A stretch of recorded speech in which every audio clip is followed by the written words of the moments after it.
speaking, I'd appreciate it. Good afternoon, Your Honors. Jason Murray for petitioners, and I will be handling for 20 minutes the issues presented in petitioner's affirmative appeal. All right, thank you. Good afternoon, Your Honors. Eric Olson, also for petitioners. I will be responding to Trump's appeal. All right, welcome.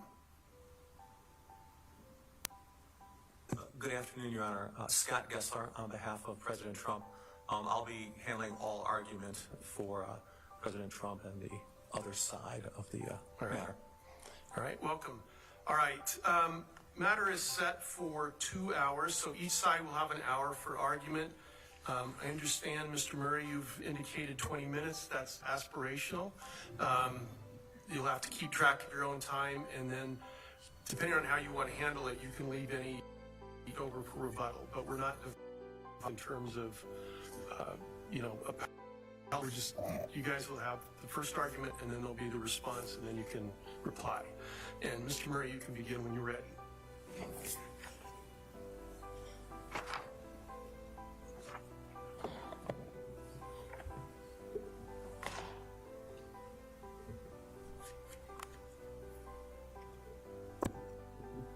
May it please the Court. Section 3 of the 14th Amendment is our Constitution's self-defense mechanism. It stands for the idea that those who took an oath to support the Constitution and then betrayed that sacred duty by engaging in insurrection against it cannot again be entrusted with public office. After finding that Trump engaged in insurrection, the district court nevertheless held that he is allowed to run for president again. That ruling was wrong for 3 reasons. First, it was wrong on the text, because the broad words office and officer clearly include the office of the presidency and the person who holds it. Second, it was wrong on the history, because the one thing the supporters and opponents of the 14th Amendment agreed on at the time was that it disqualified leading rebels like Jefferson Davis from holding any positions of substantial federal power up to and including the presidency. And third, it was contrary to Section 3's core purpose, because who could more easily subvert our democracy from within than a commander-in-chief who has already tried to do so before? This court should reverse. I'd like to start with the issue of whether the office of the presidency is a disqualified position, an office under the United States, because I think that question resolves the question of whether the president is an officer. As a preliminary matter, good morning to you, or good afternoon, Mr. Murray. Do you think the provision is ambiguous? We do not think the provision is ambiguous, Your Honor. The Constitution tells us over and over that the presidency is an office and that the person who holds it swears an oath of office before assuming the execution of his office. And the plain meaning of an officer is just one who holds an office. So we think the text here is very clear, that the history supports it, and certainly that the core purpose of the provision supports that reading as well. President Trump relies on what we see as strained inferences from drafting history and canons of construction on the issue of whether the presidency is an office under the United States. And you don't resort to those tools when the Constitution already tells you what the answer is. Section 3 applies to any office, and any means any, and the presidency is an office. But in addition, the history here could not be more clear. Well, before you get to history, I'm going to stick with you on the text. It says any office, ... under the United States. Can you cite me a provision in the Constitution where the presidency is defined as an office of the United States or an office under the United States? Yes, it says it holds this office repeatedly, but I think Mr. Gessler will take you on the text, and it doesn't say, I'm not sure it says ever, the president is an officer under or of the United States. Well, a few responses to that. First, I think it would be strange to say the office of the presidency is anything else. The Constitution uses under the United States to compare federal offices to those under any state. And second, the Constitution uses the phrase office under the United States a bunch of times in contexts that I think pretty clearly include the president.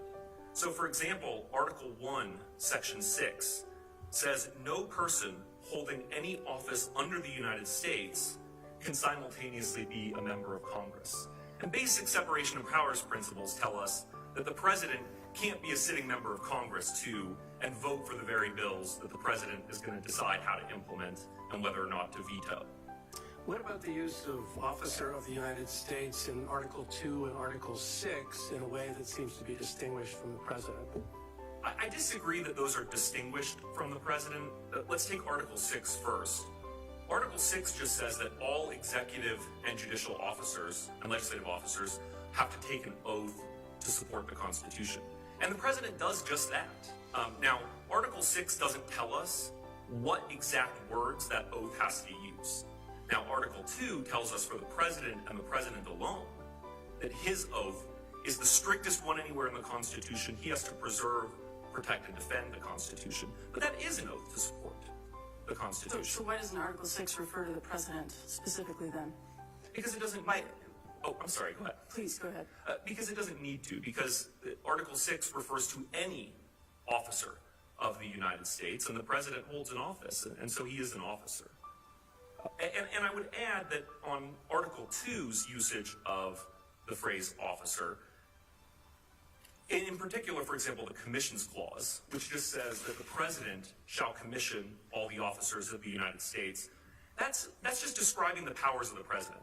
That's making clear that it is the president and nobody else who commissions the officers. But it would be a bit of a strange way to imply the president is not an officer to do so in a provision about just who is the one who does the commissioning. Well, but if we put together, thinking about Justice Marcus's question and the commission question, nowhere in any of the references to officer does the Constitution list the president. And it does say that the president commissions all officers. So thinking about those two facts together, does that suggest that the president is not an officer because he's never listed as one, and he commissions all of them? And I say he only because of historical reality. Oh, understood. I think one could try to create some ambiguity if you look at those provisions alone, but I think stepping back and just looking at the fact that the Constitution tells us that the president holds an office makes very clear that the president is an officer and that the general term was intended to cover the president. And I would say that not only do dictionaries at the time of the original Constitution define an officer as simply one who holds an office, but that was also very clear by the time the 14th Amendment was ratified 80 years later. And I would direct the court's attention not only to the definitions that we cited in our brief, but also to a source that Trump cites in his reply brief at footnote 54. He cites the John Beauvoir's Law Dictionary from 1856, and he cites that for a definition of insurrection, which doesn't support what he's trying to say. But John Beauvoir also defines officer as simply, quote, he who is lawfully invested with an office. That's the first definition in that dictionary of officer, and then the first example that dictionary definition gives is executive officers like the President of the United States. So if you're asking the question, what did the people 80 years later, when they ratified the 14th Amendment, think they were including by using office and officer? They would have understood that those things were synonymous. And the presidents at the time were telling the public in presidential proclamations, and members of Congress were telling them in speeches, that the president was the chief executive officer of the United States. So I think it's hard to say that the public that was considering whether to ratify the 14th Amendment would have been going back and trying to see whether there was any ambiguity in the commissions clause or the impeachment clause. They would have been relying on popular understanding, and that understanding was very clear at the time. Doesn't it seem odd to list specifically senator or representative in Congress and not specify president or vice president in Section 3? I think this is one of the observations the district court made. That was one of the points the district court made, and we would disagree with that because I think Section 3 pretty clearly indicates a kitchen sink approach. They were trying to cover all positions of federal power. The president holds an office. The Constitution tells us that. Senators and representatives don't hold offices. The Constitution, at least was originally, the Constitution never once says senators hold offices. It says they hold seats in Congress. And in fact, Article 1, Section 6 says no person in any office and serve as a member of Congress. So it would be contradictory, I think, to say members of Congress hold an office. And think about the definition of office, one who exercises some kind of continuing position of authority. At least arguably, members of Congress don't do that on their own. They vote as part of a collective body. And that's very different from the role of the president as the chief executive officer. So picking up on that theme, the district court seemed to conceive of this listing as a descending order. I'm understanding your argument to be, no, this is about the three branches of government. Is it your position that that listing that appears in Section 3 roughly correlates with the same list in Article 6? Well, I think maybe I would put it slightly differently, which is that it correlates with the structure of the original Constitution. It goes in that same order. So Article 1, senators and representatives. Article 2, presidential electors. Article 2 and 3, executive and judicial officers of the United States. And then, or officers under any state, would be really Article 4. So I don't think there's anything unusual about saying that Section 3 tracks the structure of the original Constitution and not the order of importance. And I would add on that point that Trump doesn't argue that, for example, Section 3 doesn't apply to Supreme Court justices. They clearly hold an office under Article 3 of the Constitution, but they come after presidential electors. And I think it's pretty clear that they would be considered a more consequential office than a presidential elector. And the reason I keep bringing up Article 6 is because there's that reference in Article 6 to support the Constitution, an oath to support the Constitution.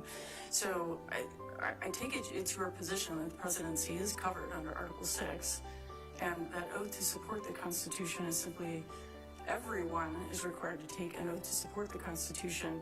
The presidency has a very particular oath dedicated, protect, defend the president. Protect and defend the Constitution. That's exactly right. And one point I would make on that is that Article 6 doesn't provide any specific wording for the oath. And different states over time have had different language for that oath. Sometimes it uses the word support, sometimes it doesn't. Similarly with federal positions, the language of the oath has changed over time. I think there was an understanding that support the Constitution was a concept, it wasn't magic words. And in fact, in the specific context of Section 3, we have historical authorities supporting that notion. Exhibit T to our opening brief we cited was a grand jury charge from 1870, where a court was asking the question, you had a state officer who took an oath, but it didn't use the words support the Constitution of the United States. And the court instructed that for purposes of Section 3, that doesn't matter, because supporting the Constitution is a concept. It's not sort of a linguistic, nicety, and that any obligation to support the Constitution counted. Speaking of, go ahead. So speaking of linguistics, is there anything you'd like us to be thinking about in terms of intra-sentence uniformity versus non-uniformity? It's a great question. I think Trump wants to argue that because officer and office are different words, they must mean something different. But if you look at Section 3, there's actually a real symmetry there. And the difference comes in different words that are used when you're talking about positions versus individuals. So Section 3 says, no person shall hold a position as a senator or representative in Congress, and people are disqualified if they're insurrectionists who were members of Congress. Now, those two things, I think, clearly mean the same thing, different words for positions and individuals, and so too any office under the United States and an officer of the United States. And that's exactly what Attorney General Stanberry said in interpreting Section 3, was what is an officer of the United States? or we're using that in its most general sense, anyone who holds a federal office. Well, let me ask you, I guess, two questions, one on that and one on history. What do we do with the Free Enterprise Fund case where the Chief Justice said people don't vote for officers of the United States? Well, this is one place where I might agree with Donald Trump, not what he says in this court now, but with what he said in a court in New York, where he said cases like Free Enterprise Fund, they're interpreting the Appointments Clause. And the Appointments Clause says the president appoints all other officers of the United States. And clearly when you're talking about appointing other officers, you're not talking about the president. And that's usually how the question of officer of the United States comes up in these cases is, are we talking about a mere employee or are we talking about an appointed officer? All right, I understand. So let me ask you now the historical question. You referred to the history a few times. Obviously, the first draft of Section 3 included the president and vice president, and that got removed. And my understanding is your position is, yeah, they removed that and broadened the other officers at the end of that. I'm curious if there's any legislative history, quote unquote, to support that. It's a great question. First of all, that wasn't the first draft of Section 3. Section 3 didn't proceed as like one draft where language was changed over time. There were all sorts of drafts with very different scopes that changed over time. And there's not a clear indication oftentimes of why a particular draft became the predominant draft. But I would also say in the context of that particular proposed amendment to Section 3 by Representative McKee, the original language covered appointed officers of the United States, and it specifically covered the president. Later, Representative McKee offered a different draft, and that draft just said any office of trust or profit under the United States. So it didn't mention the president, it just referred to any office. And Representative McKee, in defending that proposal, he never said, I'm excluding the president. To the contrary, what he said was that this proposal will exclude traitors from all positions of power in the nation, and it will prevent people from voting for any, quote, but those who are loyal. And that is at Congressional Globe, 39th Congress, first session at 2505. And more, I'm sorry. Please, go ahead.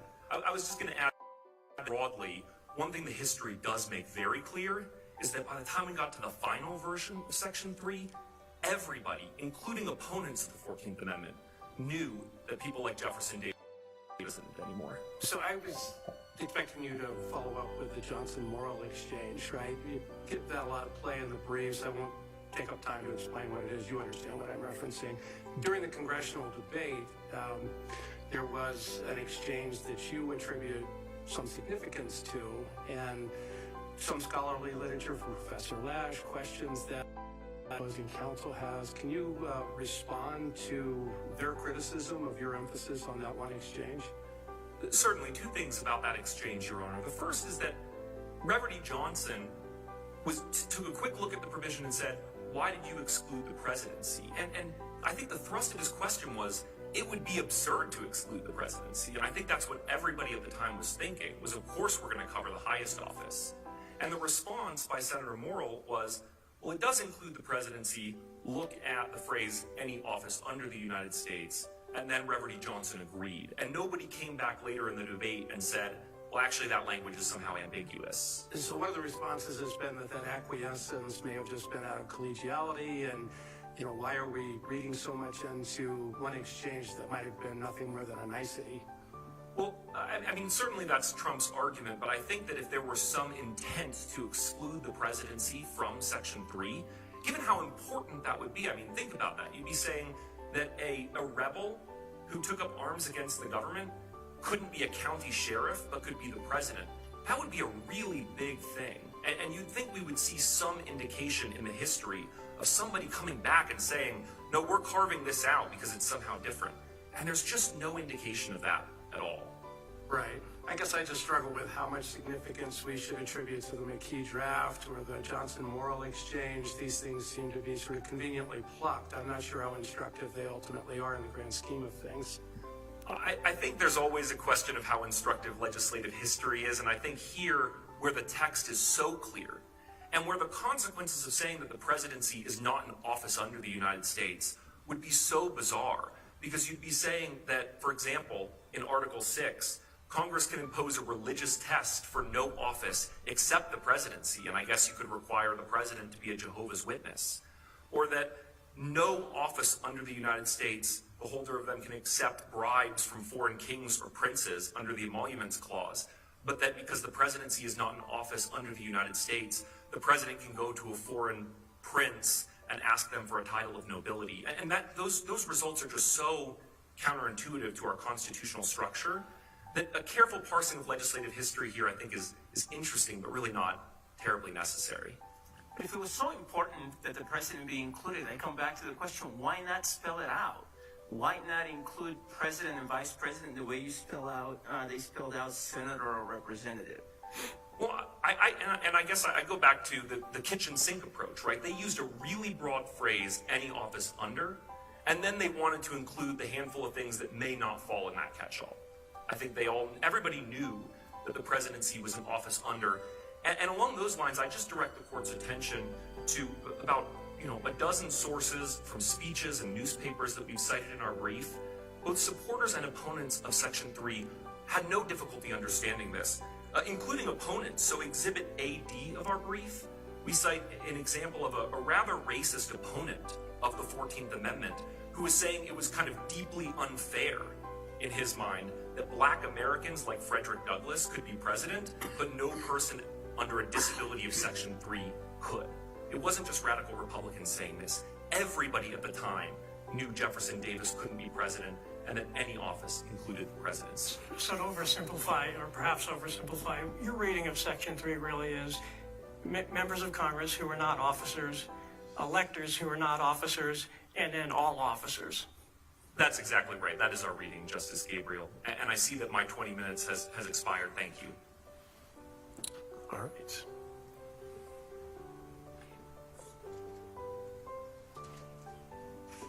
Mr. Olson, when you're ready.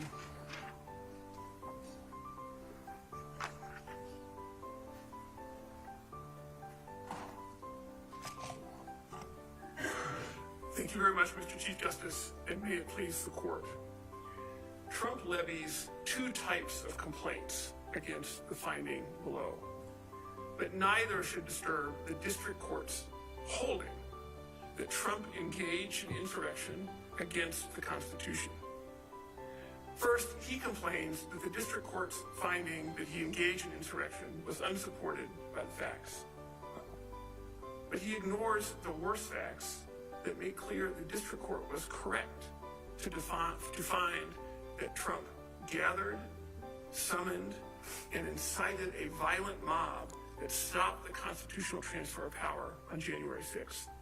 Mr. Olson, I'm going to stop you there because I think, was the district court in a position to make those findings? That is, did the district court have jurisdiction? Is a pretty fundamental question here.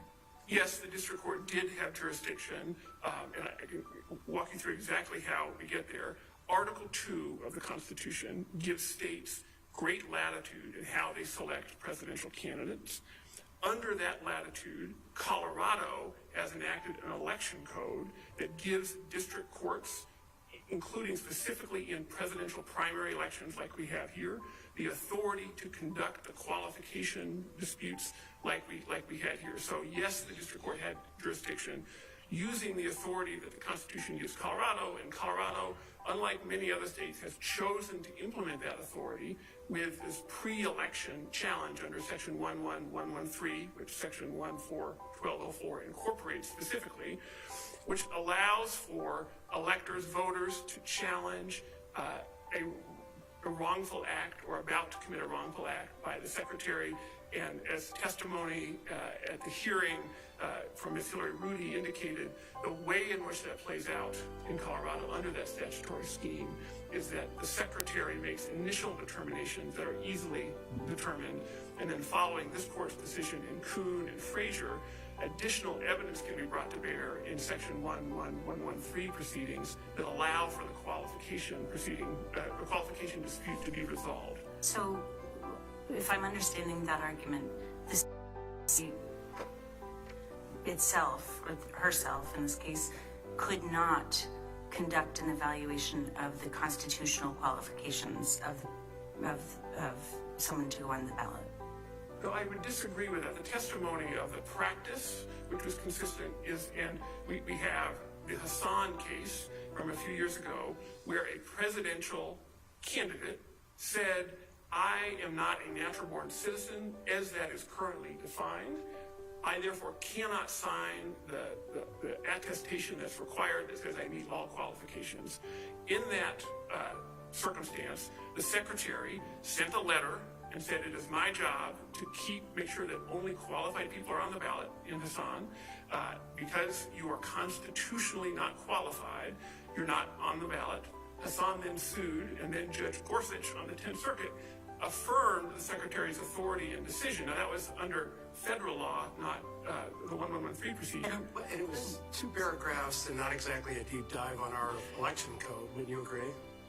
I would agree, but the core principle was not in dispute and animates the way in which our election code works to basically allow for process to occur. So it isn't just the secretary making this decision of hard to find. But as this court recognized in Frazier, even simple questions like residency can be really hard to figure out sometimes and require a lot of evidence and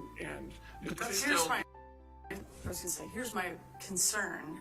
The secretary's duties under the provisions that govern presidential primaries very clearly are limited to making sure that a presidential primary candidate is a bona fide candidate under party rules and has timely submitted a certificate of intent. That certificate of intent includes the Article 2 affirmative qualifications of age, residency, and citizenship. That's it. And in the Hassan case, as you pointed out, the candidate was unable to comply with that. So there's a very clear duty expressed in 1204-4, or 1 actually, saying that the secretary cannot certify such a candidate. Where is the duty here to examine other constitutional qualifications, or are you instead relying on the wrongful act language to support your petition under 113? So let me point to 3 authorities that may help us resolve this question and your concern, Justice Marquez. The first is that Section 1.4.1201, which is the presidential primary part of the election code, says that the purpose is, the intent of the people is to conform to the requirements of federal law. Federal law governing the conducting of presidential primary elections. I don't think it's so limited. I think it's more general. I think that it is federal law, which includes constitutional requirements. Second, I would point to 1.4.12.033, which says that presidential primary elections must be conducted in the same manner as any other primary election, which brings in 1.4.501, which is sort of the general qualifications clause for state candidates, which certainly empowers courts to look at it. Can I interrupt you right there? I believe your reliance on 501 actually undercuts your argument for a couple of reasons. One, the sort of boilerplate about election officials must conduct primary elections consistent with general elections. That is boilerplate that appears elsewhere in the code. And so I don't know that it has a whole lot of magic to it. It doesn't expressly incorporate it. And more importantly, 501 is limited to state offices. So how is that connected in any way to establishing constitutional qualifications for a presidential candidate? 2 ways, Your Honor. First is so Section 1.4.501 is in the state candidate section of the code. When the presidential primary section, which was passed recently, says presidential primaries for the do all these other primaries, our position is that brings in the process of 1.4.501, but doesn't include the limitation in 1.4.501, because it would be silly to read that as only applying to state candidates. And the second is that Ms. Rudy's testimony at trial was that these qualifications, constitutional qualifications, aren't just the 3 checkboxes. It says on the the bottom of the form, attestation that you meet all qualifications. Section 3 is a qualification in the Constitution that someone must check that they meet. And if the Secretary certifies someone under that authority that doesn't meet all qualifications, that is a wrongful act. And that is a wrongful act that we challenge here in 113. I hope that addressed your question. Mr. Olson, I want to hear, you never finished the start of your answer, and I'd like to hear all of it. You said there are 3 statutory provisions you're relying on. Could you please finish that answer? Yes. So the third statutory provision is 114-1203 2A, which talks about political parties putting a, quote, qualified candidate on the ballot. Now that section is directed to parties, but it requires that for a party to put a candidate on the ballot, it has to be a, quote, qualified candidate. And it is passing strange from our perspective to say that where the goal is to conform to the requirements of federal law, that we have a robust system to allow for challenges to candidate qualifications of all types, to exclude one particular qualification because it occurred in the Constitution, our most important document, rather than somewhere else. So I'm just wondering if you can respond to the arguments made in part at the end of Professor Mueller's amicus brief, in which, for example, in looking at 1201, he talks about how the phrase governing presidential primary elections, as Justice Marcus has suggested, seems to modify both national political party rules and the requirement that Part 12 conform to the requirements of federal law. So if that's the case, does that matter from your perspective, if it does? Well, I certainly think this court's pronouncement on how ballot qualification challenges occur in Colorado is more compelling than Professor Mueller's account. Because think of the consequences of that proposal, which is we have a system where qualification disputes occur in, as this court is well aware, nearly every election cycle, where all sorts of issues are raised, but we are cutting out a class of qualifications that are important for our most important office and saying state courts can't look at those. Do you agree that the phrase modifies conform to the right requirements of federal law? No, I think it, I disagree with that. I think it's... And why do you disagree? Because he points to, oh God, I'm going to actually say this, post-positive modifiers, right? And how that seemed to be an example of that. And he cites this Clea Garner text on reading law. Why is that mode of analysis wrong? Because it does seem to apply here to that phrase. Well, I'm afraid that I'm not as well versed in the descriptions of the various theories of interpretation, and I would focus on 2 things, just as in response. One is what I just said, which is just like in the officer discussion you had with my colleague, it seems absurd to not allow these kind of qualification events to occur when they're an essential part of what we do. And the Constitution gives Colorado, through Article 2, such authority in figuring out how to run their elections. Well, see, I wonder whether the question might be that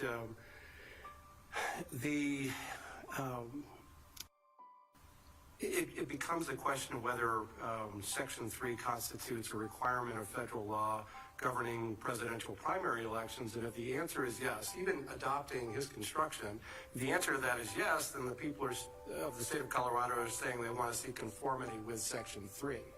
So, I'm wondering whether the construction that he's urging is really detrimental to your case in the final analysis. Well, it may or may not be that the national party in this case has said they can nominate an unqualified candidate. And if they have the legal authority to do that, we don't think they do, then it would be a challenge for our case if the national party rule said you can put an unqualified candidate on the ballot. We don't believe that's the case, but under their interpretation, it would be a challenge. But we think the more natural reading is that when you say conform to the requirements of federal law, that governing presidential primary elections, right? If we were to take the party rules component out of there and just say that those other 2 phrases are tethered to one another, then does it really matter? And in that circumstance, no.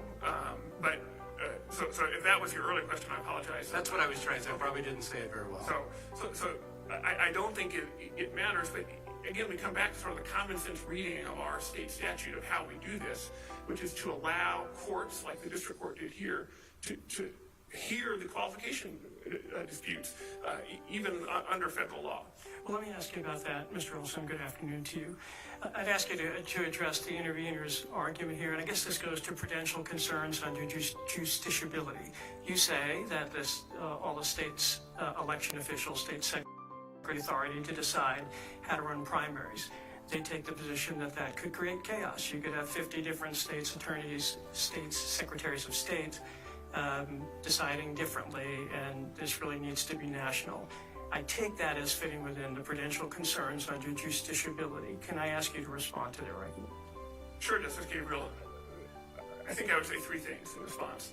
The first is most secretaries of state don't have the authority to evaluate qualifications, even the way in which Colorado does, for primary elections. We saw that in the Michigan and Minnesota cases where they said their state laws, their execution of their Article 2 authority allows purely ministerial. They take the piece of paper from the party and they put that person on the ballot for the primary. Here we have a different rule, and so that leads to my second point, which is it won't lead to chaos. This is the only court in the country that has looked at this question. There are other courts where lawsuits have been filed, but as I mentioned, those lawsuits haven't proceeded, so different courts do it differently.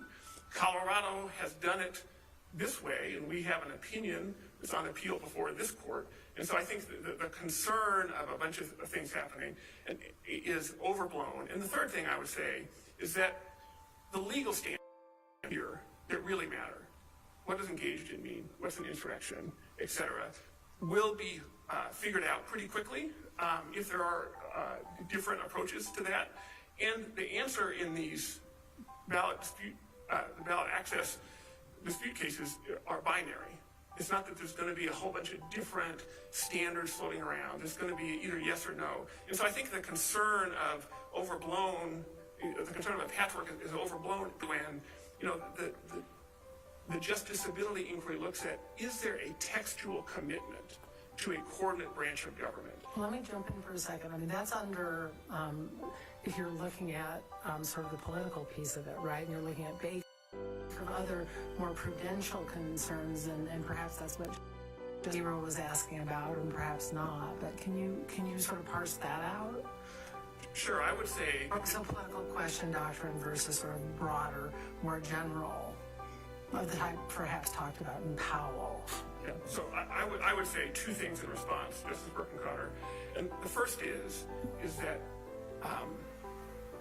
just because this is a politically salient question and has political consequences is the reason for the court to enforce our constitutional qualification, to honor the promise that we've made to each other in our document, and say to engage in insurrection, no matter how are not to, having broken an oath engaging in insurrection, are not to be allowed in that position again. And so the second is that there are very easily manageable standards here, as I just mentioned. This is not a case where a court is having to put themselves, balancing foreign policy interests and all sorts of interests that are assigned to a different branch of government. This is a straightforward application of our Constitution. So, but even if I'm persuaded on prong one and prong two of Baker, which is really what you're talking about, isn't there this other sort of prudential concern? And that goes to this idea of if you have, whether it's 50 states or 30 states or 17 states, you're going to have chaos. Can you talk more specifically about that? So I would come back to my answer to Justice Gabriel, that the way the state laws are implemented on this issue under the Article 2 authority, that there simply aren't going to be very many other proceedings like this, because Colorado has chosen to implement this in a unique way. But even if there are, that's okay. How many of these cases are there altogether? Well, of this sort of general type? There are a number of general types, but a number of them are filed by the same individual who marches into federal court. There's clearly no standing in federal court to bring these claims. So of the cases where people were prepared to actually put on evidence, there's just a handful.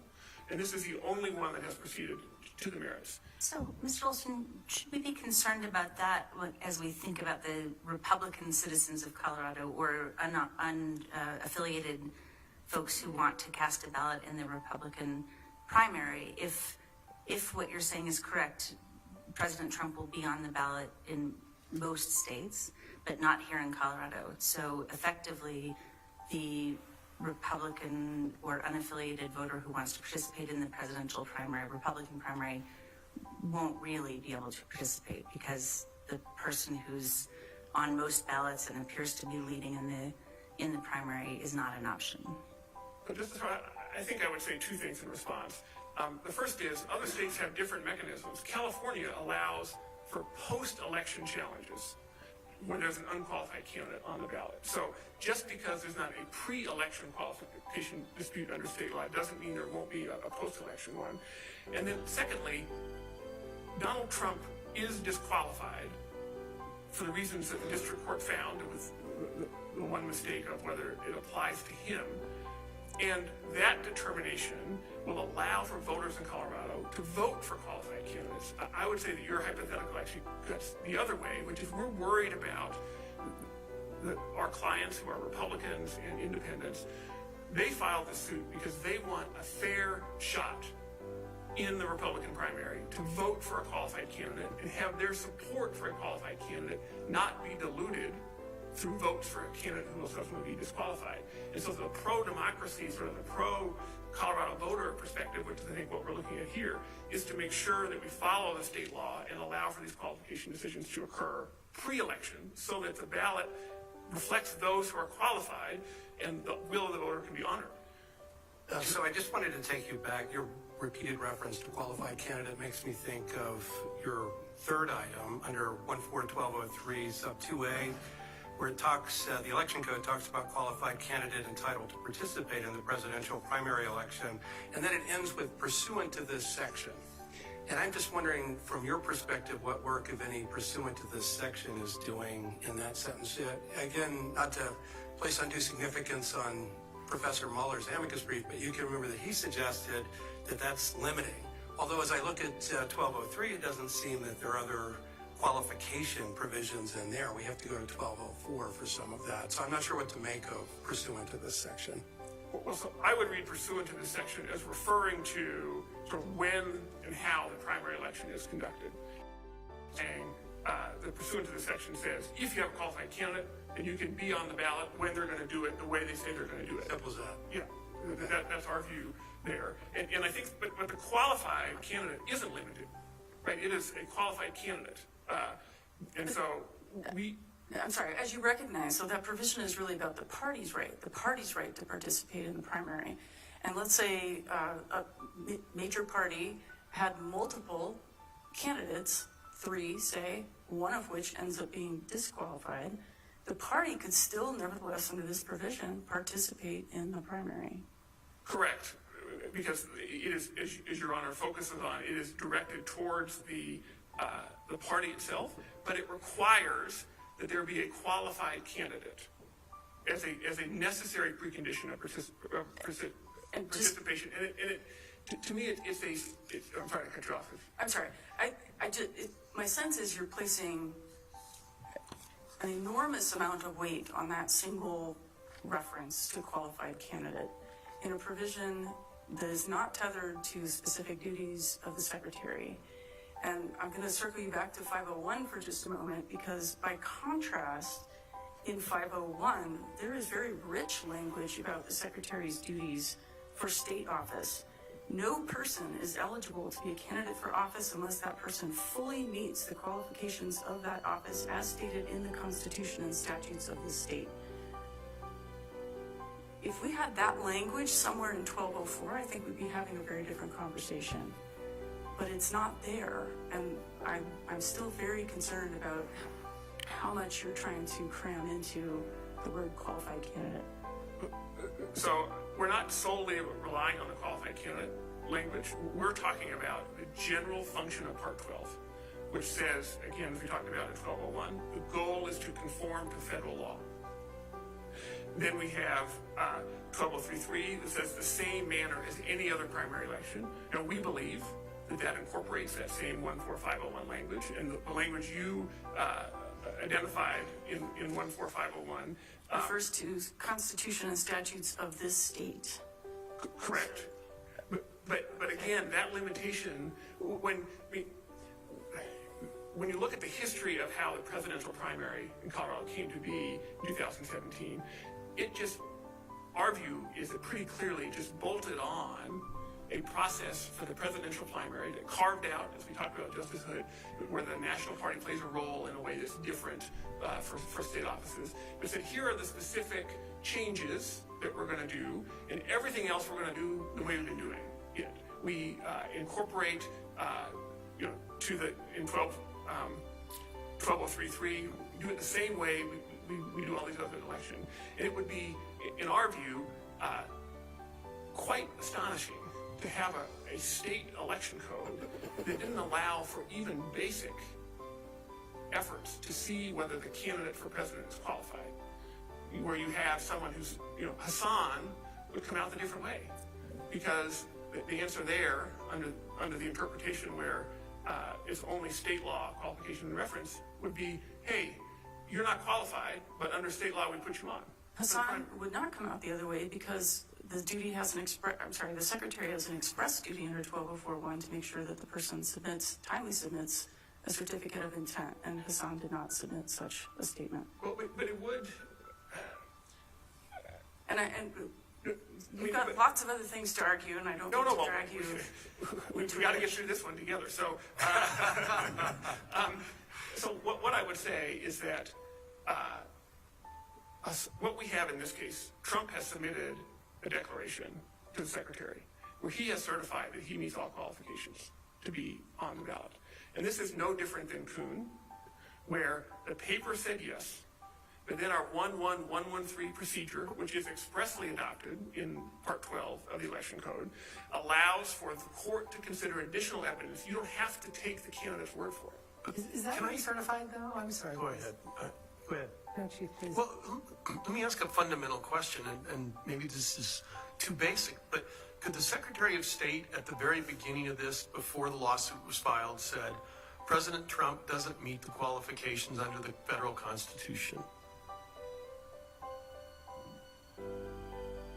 The Secretary, so maybe is the answer. The reason why I hesitate. Okay, go ahead. Finish your answer. Because the Secretary testified that their practice has been where they know of disqualifying information or can readily ascertain it, they will disqualify a candidate. But where there's uncertainty, they will not, and allow for the 11113 process to play forward. There are no funds, there's no investigative division of the Secretary of State's office that runs around and looks at this. And so on these sort of harder questions, be they residency, what have you, the Secretary turns to the courts, and this court has recognized over and over again that that's the proper procedure for courts to make these hard questions. Okay, but why is that? It feels like 1113 is designed to say, Secretary of State, do your job, plain and simple, right? I mean, is that too much of a simplification of that? No, I mean it's if you don't do your job, people can bring you to court and make you do your job. Or if there's a concern that she's going to violate a duty, an elector can bring her to court. Yes. Right, but do your job. So why does the court then have more authority than the Secretary make that? Because that's the way that this court, particularly in Kuhn, has interpreted our in the 111. But we said we wouldn't consider a constitution in Kuhn, right? No, Is that, do we have to overrule that? No, not at all. In Kuhn, there was a separate constitutional cause of action. All we are seeking here is to enforce the election code under 11113. So it is not a question of, and just like in Hassan, where the qualification issue is a constitutional one, and particularly for federal offices, right, those constitutional qualifications are by definition not set by the state, they're set by our federal constitution under U.S. term limits, that is what they are. And so those proceedings occur under 113, and in Kuhn, and as the Secretary's brief in this case, where a constitutional issue is the qualification, you can't issue in a 113. Not that there's a prohibition, Position basically this information.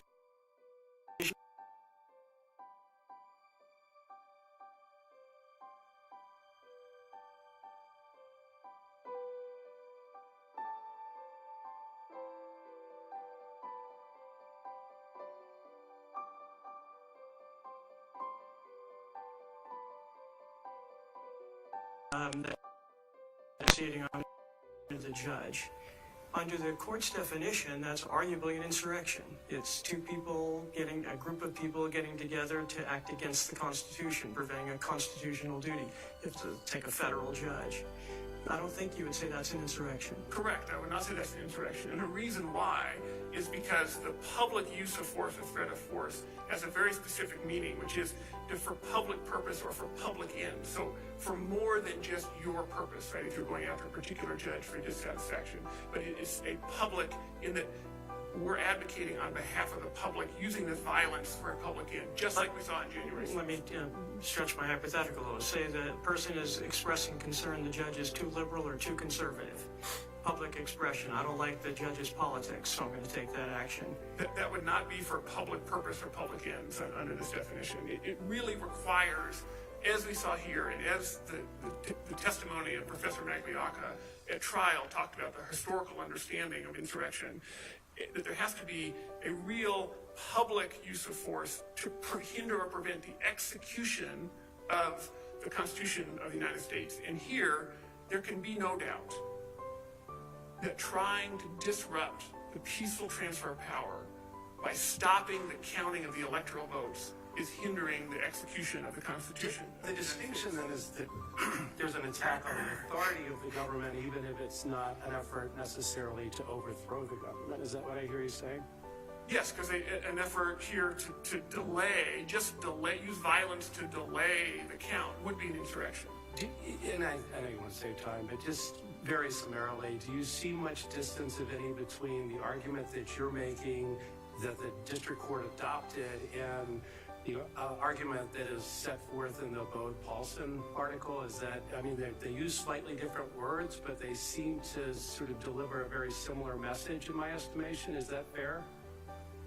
That is fair, but I think what is crystal clear is that what happened on January 6th easily satisfies either definition. So let's not get lost in the weeds on the test. Let's not get lost in the weeds. And I do want to save time for about, I want to make sure I answer the court's questions as well, but if I could end on a final comment and then come back for rebuttal, which is that our Constitution, as we talked about, is just a document.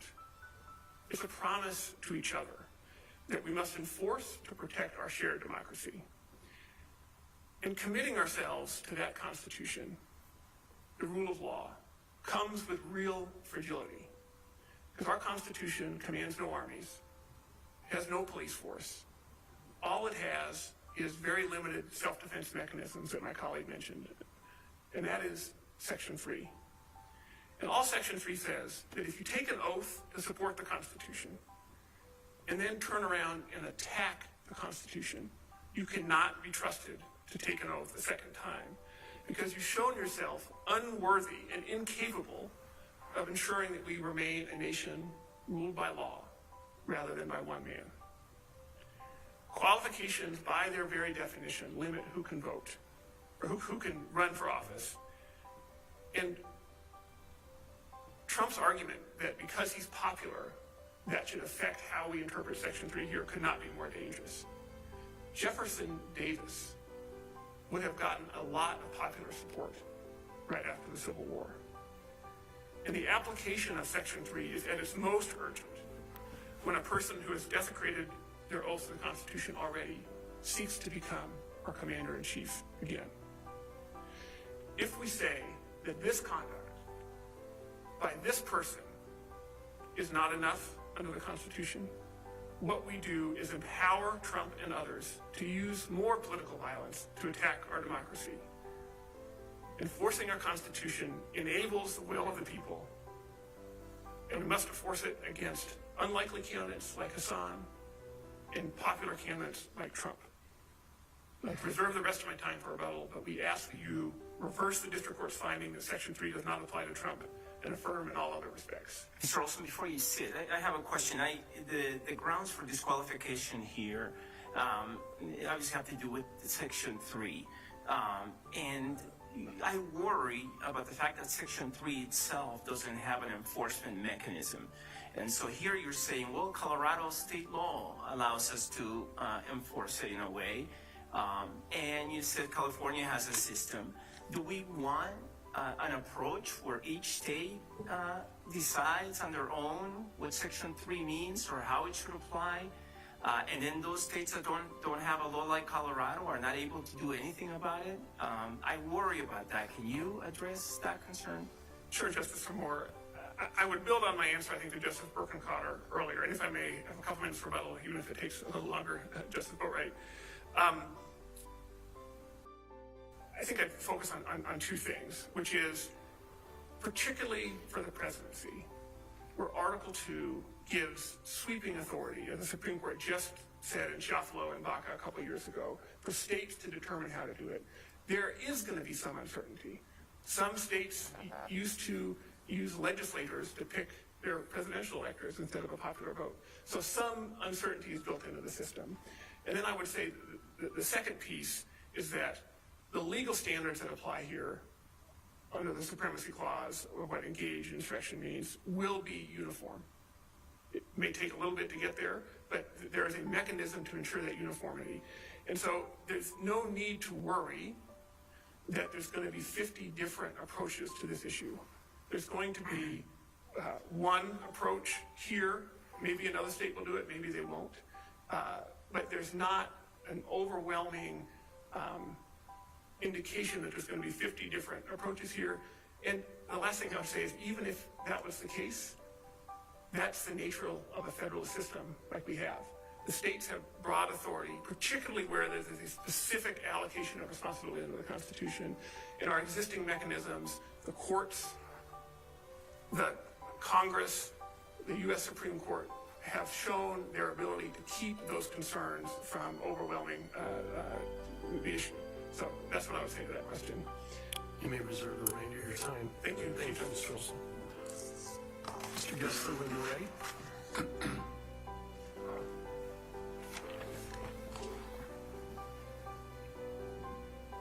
That was a very steady pour. Impressive. I'm going to need that water, I think, Your Honor. Members of the court, thank you very much for your attention here today. Again, my name is Scott Gessler, representing President Trump in this matter. Time permitting, this is a big case. I'll try to talk about why this court should not exercise jurisdiction under 113 and 1204 under the principles set forth in Frazier v. Williams and Kuhn v. Williams. I'd like to talk about the textual structure, the officer of the United States, the office under the United States, and the oath, the textual structure. And time permitting, I'd like to talk about the issue, the legal standard of engagement, and of course, insurrection as well that have been asked, and then perhaps get to the infirmities of the court using the January 6th report. I know there's a lot. Please feel free to interrupt me and move from one section as members of the court see Just fit. before you dive in, I did not hear political question doctrine on that list, so. I put that under the category of enforcement. Okay. Thank you. Broader federal enforcement. So we sort of view, when you talk about self-execution, preemption, political question, they are sort of intertwined with some of the same considerations, in part because of the difficulties of applying consistent standards, which ties into the fact that Section 5 of the 14th Amendment creates a specific enforcement authority to Congress, which was recognized in the Griffin's case here. So that does sort of talk about the justiciability. I can dive into that section if Let's you want start right now. there. I'm sorry? Let's start there. Okay. Your Honor, so enforcement is the proper framework. And And this is a non-justiciable question. And there are prudential concerns that 3,000 different state jurisdictions will approach this in different ways. Now, I understand that the petitioners have said, well, that's okay. Under Article 2 powers, states can do whatever they want. Well, that's not true. States can't do whatever they want under the Article 2 powers. There are still, nonetheless, constitutional mandates. For example, in petitions, states have to behave a certain way, as in Anderson versus Celebrezzi, for presidential candidates. And in fact, in Anderson versus Celebrezzi, the court said that the state interests are lessened when it comes to a presidential candidate. An invocation of Article 2 powers to choose presidential electors, that's not an enforcement mechanism in the sense of a judicial enforcement following a law. It's a political process, and it's a value decision. The people of the state of Colorado could, for example, if they amended Section 20 of the Schedule Constitution, that requires allocation of electors by popular vote. But if they amended that, they could say, we don't want anyone with gray hair. We don't want anyone over 5'2". Okay? They can create those through political value decisions. That's not an enforcement mechanism of Section 3. Well, let me just ask you directly about that to go right to the point. Obviously, you focus on Section 5, and it says, it gives authority to Congress to enforce the 14th Amendment. It doesn't say exclusive authority, but my concern is this. If we have to rely on that as the enforcement mechanism and the 14th Amendment is not self-executing, then the Due Process Clause and the Equal Protection Clause are not self-executing. So Congress could nullify both of those by doing nothing and taking no action. That's concerning. The 13th Amendment has the same language. I don't think anyone would say that Congress needs to act to enforce the abolition of slavery. So help me understand how do we get to self-executing here? So I think Justice Chase would disagree with that characterization with respect to the consequences. In the Griffin's case, which I think was discussed at length in Professor Tillman's amicus brief, Justice Chase basically created sort of the sword versus shield distinction, that in the Jefferson Davis case. And in the Griffin's case, he said that, I think he did use the word executing, that the Section 3 does not execute itself. In fact, it requires implementing legislation. Now, that was from a Chief Justice of the U.S. Supreme Court. I recognize he was riding circuit in Virginia. But Congress then almost immediately did what he suggested or what he demanded to be done. In other words, it passed the Enforcement Act. That's consistent. Sorry to interrupt, Mr. Gessler. To come back, I guess, to Justice Gabriel's question, the fact that Congress passed one form of enforcement legislation doesn't mean that there might not be other ways that that Section 3 comes into play. They didn't cover the field. Well, that's fair standing on its own. But in response, we still have Justice Chase's decision in the Griffin's case. And remember, Justice Chase took a very muscular view of use of the 14th Amendment. He dissented in the slaughterhouse cases and specifically decried the limitation on the privileges and immunities portion of Amendment 14. So, but when you look at Section 5 of the 14th Amendment, why do we even need that? Well, Congress thought we needed it. Congress thought the framers thought we needed it. They thought they needed it in order to grant Congress that authority. They didn't grant the states authority. Now, one can say, well, that means nothing. But actually, if you look at the 14th Amendment, the whole purpose of the 14th Amendment was to limit states' authority. It would be very counterintuitive otherwise. Yes, ma'am. Yeah, so can you point us, though, to sort of that, the textually demonstrative constitutional commitment? I think, as I understand your argument, you're sort of asking us to look at the gestalt, right? You want us to look at the whole, these four separate parts of the Constitution, and sort of stitch them together and say, look at that in terms of this first prong of Baker. And is that correct? Can you point me to something specific? So with respect to the four prongs of the Constitution, you're referring to? Your argument with respect to how this is, how we are foreclosed under the political question doctrine. Sorry, I'm pivoting around here. No problem. Well, I think there's a couple of reasons. One is the prudential reason that had been discussed, which is a multiplicity of different states. The petitioners mentioned that California is a post-election opportunity for attack. So that may be one way. New Hampshire has said that despite the Hassan case, they have the exact same situation as in Colorado. They don't have the authority. So you do have a patchwork where voters are going to be treated differently and affected across the country. And that is somewhat chaotic. Isn't part of the answer to that if we were to say that President Trump can't be on the ballot here, there's a very high probability that the United States Supreme Court would step in and decide what the standards should be, one would think, so there wouldn't be the same potential for the chaos that you're describing. Is that not a fair response? Well, President Trump would certainly think that, yes, we would want to appeal it. But I don't think that the court should rely upon the hope that the U.S. Supreme Court will step in. The standard is we should look at that in advance and prevent that bad situation from occurring in the first place. Those are the prudential concerns. Well, let me pick up on, and really the point you made, which was we have this today. We haven't had chaos in well over 200 years. I mean, states have these authorities. California has one mechanism, New Hampshire has a different one. I'm not so sure that we have the crisis that you might suggest. Those mechanisms are procedures. They're not the substantive application of Section 3. There is a difference there. When we talk about procedures, yes, New Hampshire has a different set of laws for qualification than Colorado. But those are all different procedures. They're not the substantive application of a disqualification standard. Forgive me, Mr. Justice, let me ask you about that. So can the Secretary of State disqualify a candidate who is not born in the United States? That's a question. I don't think there's a statutory authority for them to do that. Now the petitioner has said, well, Hillary Rudy testified to this and that, and deep respect for her, but that doesn't define what a state's authority is. We have 1204, which requires a statement of intent. And the question is the form for 1204, does that carry the force of law? That's really sort of the question.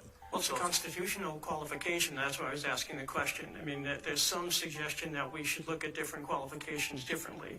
The 35-year age limit and the born in the United States are one thing, but the 14th Amendment is something different. That's what I was asking. Right. First of all, I'd say the 14th Amendment is not a qualification. It is a disqualification.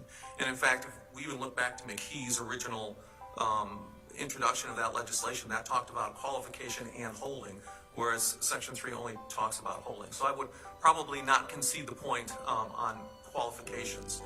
So actually, to that, and I know we're going back and forth between political question and I suppose the question of whether Section 3 is self-executing. But as you say, it's a disqualification. The only thing that the 14th Amendment says that Congress can do is remove the disqualification. Doesn't that suggest that the disqualification attaches independent of any act of Congress? Otherwise, they'd have nothing to remove. Did they have to say that Jefferson Davis met the definition of an insurrectionist under the 14th Amendment? I would disagree that Section 3, that last clause, can't be read in isolation from Section 5 enabling legislation. And the Section 3 congressional action is more akin to the powers of a presidential pardon. It's essentially a pardon mechanism. And I don't think one can draw the inference that forecloses or affects the substantive law that allows that disability to come into effect. You look quizzical, Your Honor. I am in fact quizzical. Go ahead. Justice Gabriel, where are you going? So you mentioned these prudential considerations, and let's avoid chaos. One of the counter arguments is that by failing to resolve this issue on the merits now, we create the potential for chaos in January of 2025, and so. There's much emphasis on this in the scholarly literature about how it may be better for us to try to resolve it sooner rather than leave the potential for a constitutional crisis after the next presidential election. What's your response to that? The response is not if we follow what I call the rule of democracy, what Attorney General Stanbury said in a couple instances, that when there's uncertainty, the disqualification doesn't apply. Ultimately, if the Republican Party chooses to take that risk, And Republican and unaffiliated voters in the state of Colorado choose to make that choice. That is their choice. It should not be foreclosed from this court. Well, what do we do about Timmons then? Where what do we do about Timmons, where the U.S. Supreme Court says there's no absolute right to put someone who's not qualified on the ballot? I would. And we're talking about a political party here. Right. And I agree that there aren't absolute rights, but there's certainly a minimum in ambiguity here. We don't think so on with respect to our approach.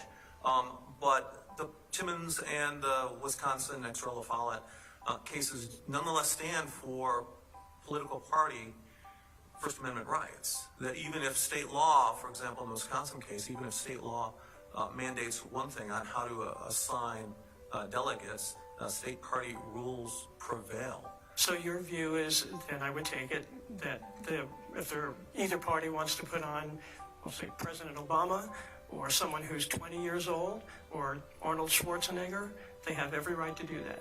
Conceivably, yes. Now, Wait, you say conceivably. What do you mean conceivably? Well, They or don't they? I was about to go for it.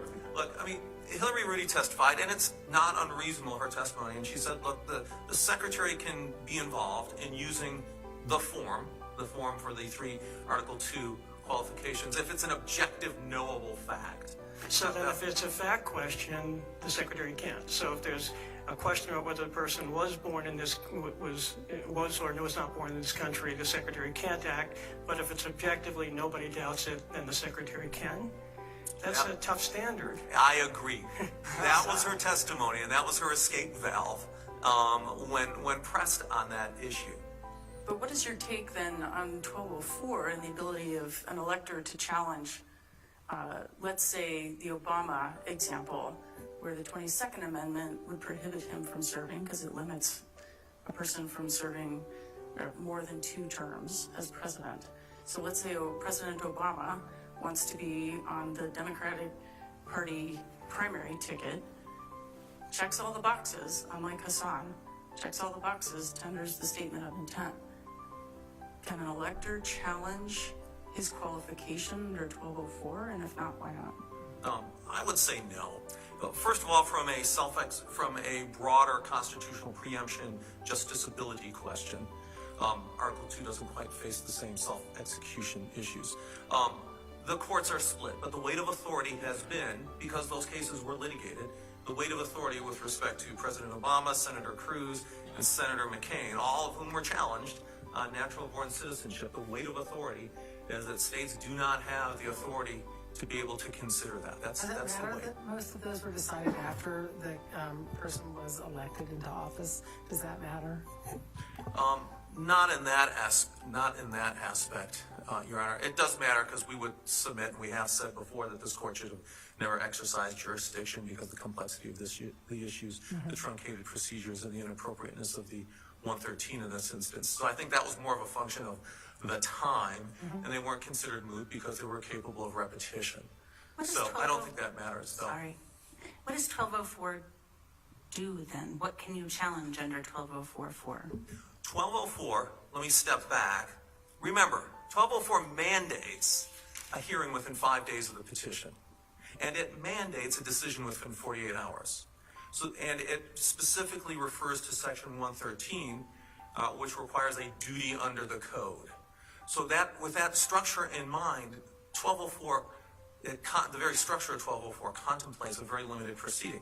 And the limited proceeding is set forth in the substantive provisions of 1204, I believe it's 1 and 3. So, for example, there has to be a certificate from the state party saying that the candidate's a bona fide candidate. The candidate has to be affiliated with a party that had received at least 20% of the vote. The candidate has to fill out a statement of intent.